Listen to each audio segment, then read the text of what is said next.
रघुनाथ जी ने कहा मैं रघुवंशी नहीं, उनके सत्य वचन होते हैं। भगवान कभी मिथ्या वचन नहीं बोलते। मारे जाओगे प्रभु बचा लो। एक उपाय है, महाभागवत हनुमान जी बचा सकते हैं। उनका राम जी का विरोध हनुमान जी कैसे कर सकते हैं? बोले अब जो कह रहे हैं तो हमारी पहुंच तो है नहीं कि हनुमान जी से हम संभाषण कर सके इस विषय में। बोले हनुमान जी को अगर कोई आज्ञा कर सकता है राम जी के अलावा तो माता अंजनी कर सकती है।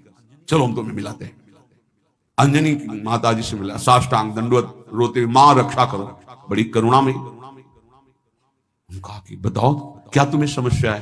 बोले मां त्रिभुवन में केवल आप ही जो हमारी रक्षा कर सकती हो। बोलो एक राजा है जो मुझे मारना चाहता है, आप बचा सकती हो मुझे? राजा मारना चाहता है?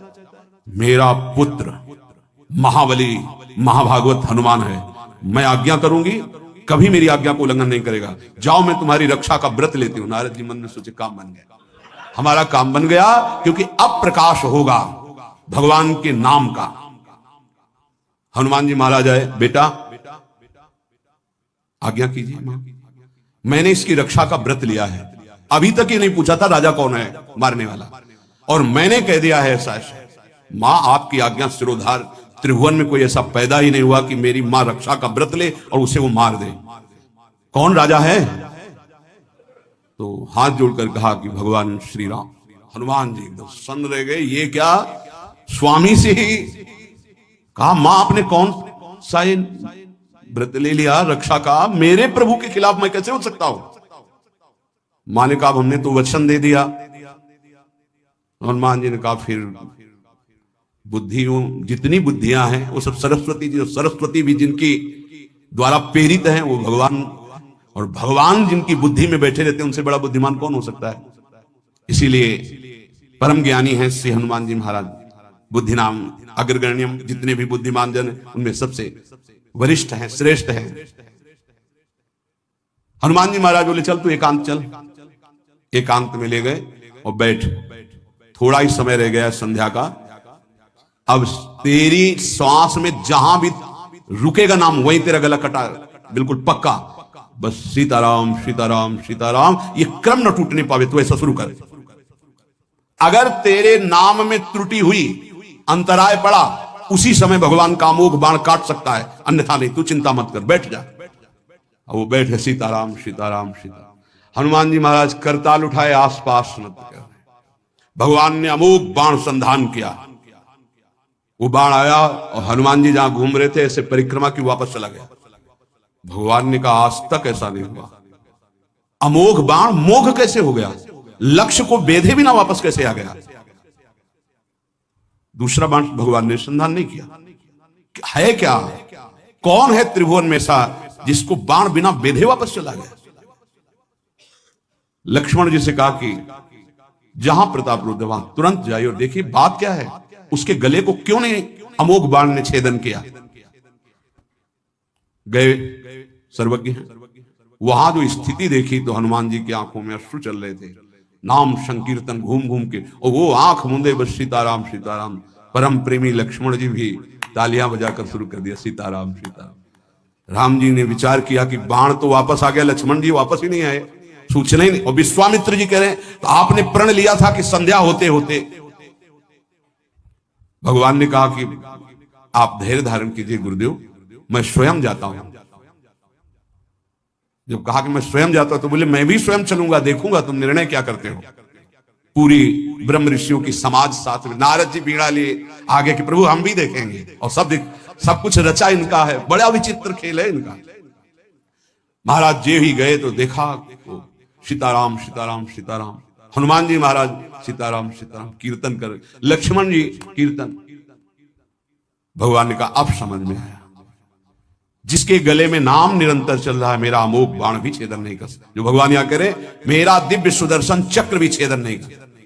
भगवान ने कहा गुरुदेव आपने आज्ञा करी थी कि इसका शीश आना, आपने ये नहीं कहा था कि काट कर आना चाहिए, उसको रखो मस्तक। विश्वामित्र जी प्रसन्न हो गए। नारद जी ने कहा प्रभु इसमें न प्रताप रुद्र का दोष है न ब्रह्म ऋषि विश्वामित्र जी का। मैं ये दिखाना चाहता था कि आपके अमोघ अस्त्र से भी बढ़कर आपका नाम है। आपके अमोघ अस्त्र को कोई अगर, तो नाम आपका है। भगवान ने यहां जो कहा कि मेरा सुदर्शन चक्र भी उस गले को नहीं काट सकता जिससे नाम चलता है। विश्वास कीजिए, भगवान की ऐसी लीलाएं होती हैं जिनको माया ऐसे प्रस्तुत करती है कि आपको अविश्वास हो जाए, पर ऐसा नहीं। उसमें गूढ़ रहस्य होते हैं, भगवान के दिव्य विधान होते हैं। हम मायाकृत बुद्धि वाले उस विधानों को नहीं समझते। नाम जापक एक अमोघ शक्ति वाला हो जाता है। आप अभी 4 दिन नाम जप किए, विपत्ति पापाचरण के कारण कोई प्रेरित होकर आ गई, माया ने कोई नाटक रच दिया, आपकी श्रद्धा खत्म हो गई। अरे युद्ध है, कभी विपक्ष से भी बाण आकर शरीर को घायल करता है तो सूरवीर पीठ दिखा के थोड़ी भागता है।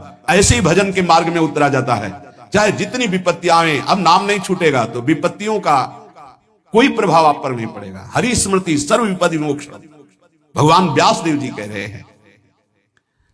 और ये नाम में प्रियता तभी होती जब किसी नाम जापक संत का संग हो जाता है। बिना संत संग के भजन में रुचि हो ही नहीं सकती।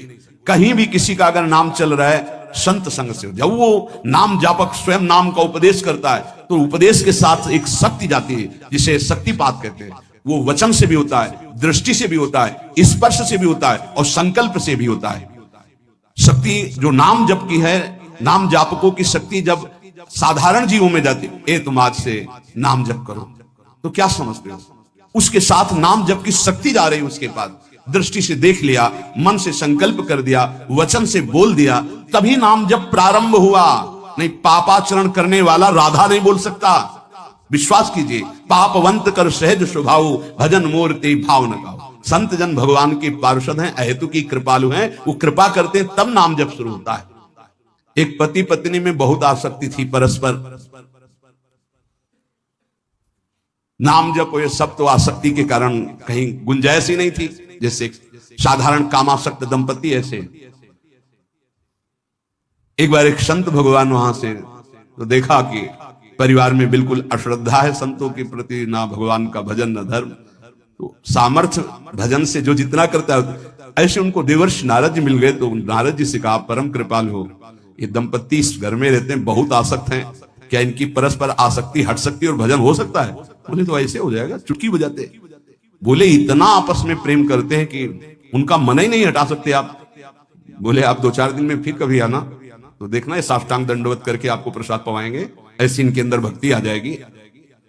नारद जी गए, पति कहीं बाहर कार्य से गया था, पत्नी कहा कैसे आप संत भगवान कैसे आए? एक खास बात बताने आए हैं। क्या?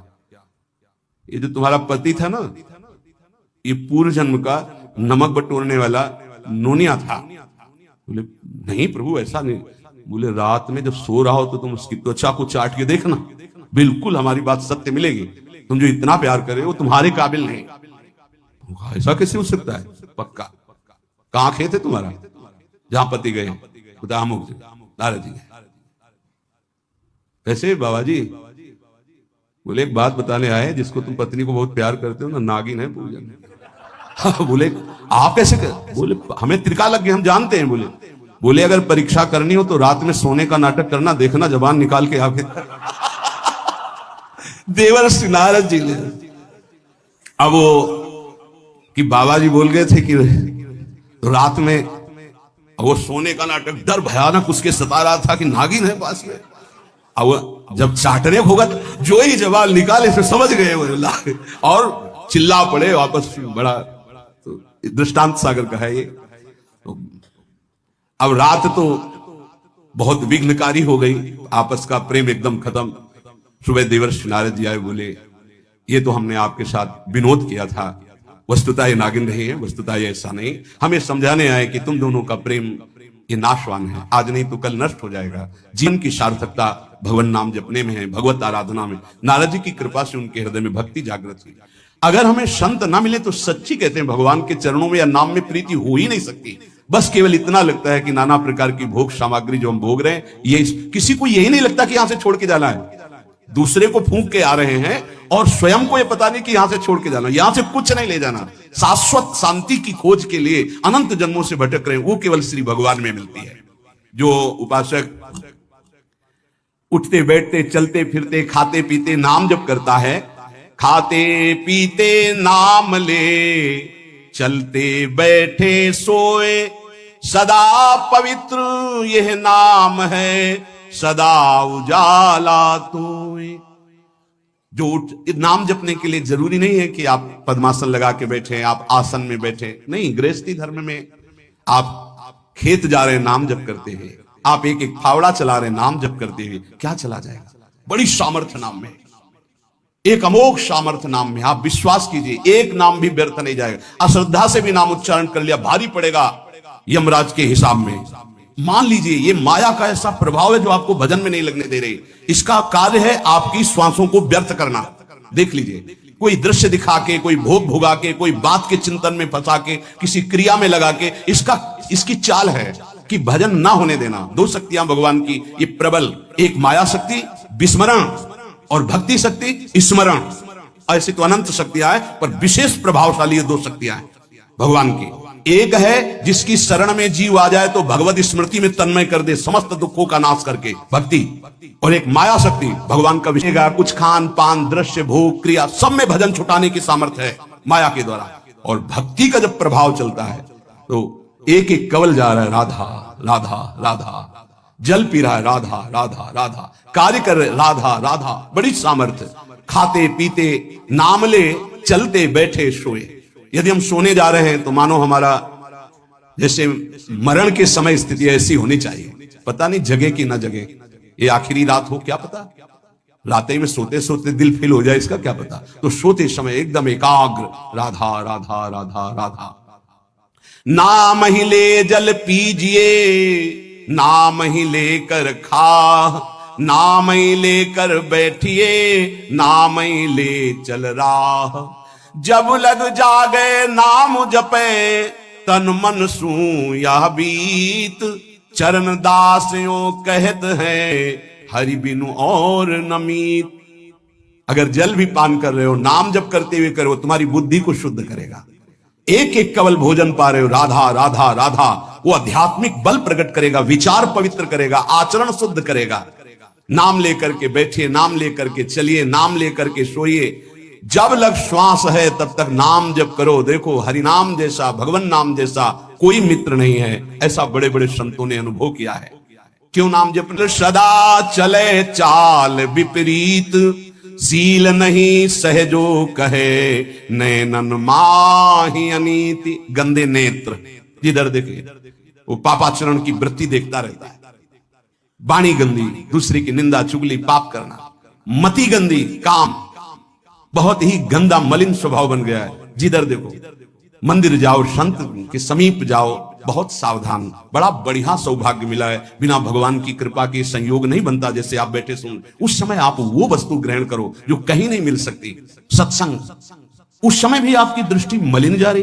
कामी मति विष्टल सदा, एक तरफ रबड़ी रख दो, एक तरफ विष्ठा पड़ा है, शूकर विष्ठा की तरफ दौड़ेगा। हम लोगों की बुद्धि सूकर की तरह हो गई, मलमूत्र के शरीरों के भोगने की तरफ भाग रही।